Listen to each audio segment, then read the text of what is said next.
नमस्कार, मैं गुप्तेश्वर पांडे, डीजीपी बिहार। ये वीडियो इसलिए बना रहा हूं कि बहुत लोगों को कंफ्यूजन है कि तीसरे चरण के लॉकडाउन में शायद कुछ छूट है।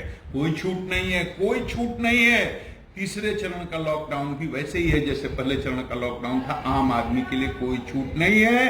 केवल ऑरेंज जोन में कुछ कंस्ट्रक्शन एक्टिविटीज, कुछ सरकारी कामकाज के लिए अलाउ किया गया है। विशेष परिस्थिति में कुछ दुकानें खोलने का संबंधित जिला प्रशासन निर्णय ले सकता है। बाकी कोई दुकान नहीं खुलेगा, कोई शॉपिंग कॉम्प्लेक्स नहीं खुलेगा, कोई मॉल नहीं खुलेगा, कोई सिनेमा हॉल नहीं खुलेगा, कोई भी नाई की दुकान, सैलून, तंबाकू, पान गुटखा की दुकान कुछ भी नहीं खुलेगी। स्कूल, कॉलेज, कोचिंग इंस्टीट्यूट सब बंद रहेंगे पहले ही की तरह। इसलिए इस बात को अच्छी तरह समझना है। मोटरसाइकिल पर पास लेकर के सिर्फ एक आदमी ही चल सकता है, दो आदमी नहीं। और पास लेकर के गाड़ी में भी बहुत जरूरी काम से कहीं जाना हो तो ड्राइवर के अलावा सिर्फ दो आदमी बैठेंगे। जिससे ज्यादा आदमी बैठ ही नहीं सकता। एक स्टेट से दूसरे, एक जिले से दूसरे जिले में तो आप जा ही नहीं सकते बिना पास के। बहुत जरूरी होने पर मेडिकल ग्राउंड पर आपको पास इशू होगा, लेकिन उसमें भी ख्याल रहे ड्राइवर के अलावा सिर्फ दो आदमी।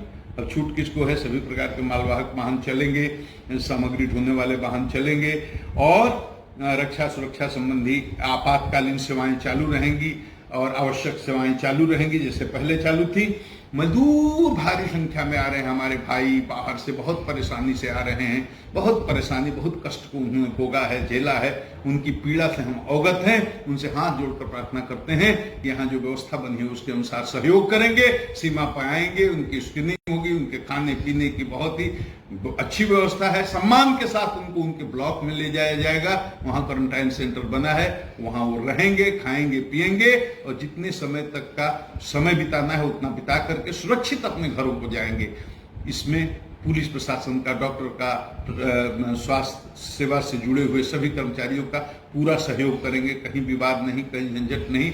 हमारे लोग भी बहुत कठिन परिस्थितियों में जान जोखिम में डाल करके काम कर रहे हैं। आपके प्रति पूरी हमदर्दी है, लेकिन हम आपको बचाने के लिए, बिहार को बचाने के लिए, इस देश को बचाने के लिए हम आप पर ये जागृति कर रहे हैं। हमें माफ कर देंगे, लेकिन हमारा सहयोग करेंगे। बेटे बेटियां, छात्र छात्राएं देश के कोने कोने से आ रहे हैं। वो भारत के भविष्य हैं, भारत की तकदीर हैं, बिहार के आन बान शान हैं। उन्हें तो बहुत ही मर्यादा का, बहुत ही अनुशासन का पालन करना है। और पुलिस पर हमले भी कहीं कहीं हो जाते हैं। मैं उन लोगों को कहना चाहता हूं कि पुलिस पर, प्रशासन पर और मेडिकल के कर्मचारियों पर कोई भी अगर हमला करता है बहुत ही जघन्य अपराध है। उनके साथ सख्त कानूनी कार्रवाई की जाएगी। सैकड़ों लोगों को जेल में भेजा गया है और बाद में उनका गुंडा पंजी में भी नाम लिख दिया जाएगा ताकि आगे के लिए उनको बहुत परेशानी हो। और उसी तरह से सोशल मीडिया पर गलत पोस्ट करने वाले, सांप्रदायिक दंगा या फसाद की स्थिति पैदा करने वाले, नफरत फैलाने वाले जो पोस्ट करेंगे, सैकड़ों लोगों को हमने जेल भेज दिया। आप दिल्ली में हो, मुंबई में हो, अहमदाबाद में हो, देश के किसी कोने में हो, लेकिन इस तरह का पोस्ट अगर करते हैं मुकदमा होगा। आपको आज न कल पकड़ा जाएगा, गुंडा रजिस्टर में आपका नाम दर्ज होगा, आपका चार्जशीट करेंगे, स्पीडी ट्रायल कराएंगे। सांप्रदायिक सद्भाव को किसी भी हालत में बिहार में बिगड़ने नहीं दिया जाएगा। यह वीरों की धरती है, शांति की धरती है, अहिंसा की धरती है, बलिदानियों की धरती है।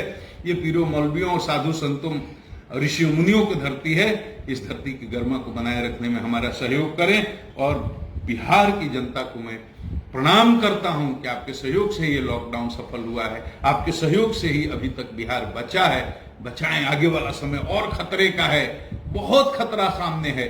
अगर आप अगले 15-20 दिन तक बिहार को बचा लेंगे तो हम सब बच जाएंगे, बिहार बच जाएगा, ये देश बच जाएगा। आप सबको प्रणाम।